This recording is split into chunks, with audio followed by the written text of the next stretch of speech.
Hello and welcome to The Reckless Gamer. So, is retro gaming dead? This video has been flying over YouTube for a while now, so I thought I'd do a little video of my own. For me personally, I love collecting games, but I wouldn't get a game just for the hell of having it. I find that people are buying games now just for the sake of saying that they've got it. It has absolutely no real meaning other than that it's rare. If a game is trash and it's nowhere near as good as I remember, that game is getting binned off. I don't care how rare it is. For me, I really don't see the appeal of just having a game sitting there gathering dust. Especially if that game is expensive or just a load of crap. I love to collect games that I know, once I've completed it, I'd love to go back to it and play it again. Just like I'm sure a lot of you guys are as well. If collecting games isn't bringing joy in your life, then what's the point? What's the point in doing it? The game has to be as fun as you remember. Or even if it's a new one, it still has to be fun to play today. Otherwise it's just sitting there gathering dust. What's the point in that?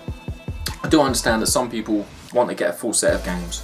If you've got a 9 to 5 job, you're not a billionaire, then you've got to be realistic. I'm not saying that you shouldn't do it, but just be mindful of what you're doing. Is retro gaming dead because of emulators? In my opinion, absolutely not. In my opinion, it's important to have a physical copy of the game.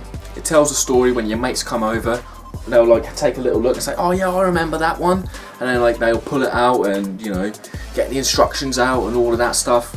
For me, having a physical copy is way better than having a digital download. But that's just me, that's just who I am. I love a good physical copy.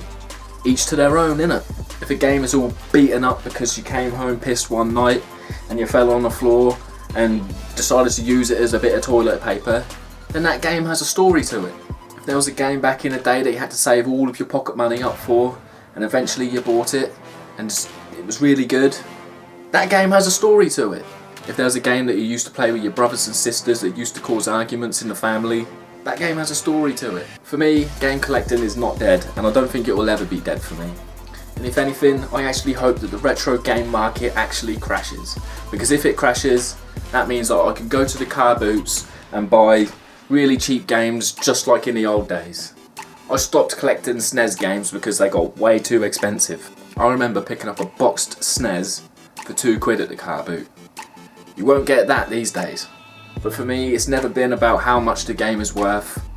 For me, it's all about the memories. For me, it's all about creating new memories with friends, reminiscing together, being part of a little family, a little community. Retro game collecting is like having your own little personal time machine. And that little time machine has interesting and fun stories to tell. To sum it up, I feel that retro game collecting is not dead. Unless you're collecting for the wrong reasons. Unless it's to show off or look better than somebody else. That's toxic, man. If that is the case for you, then I really suggest to not collect games.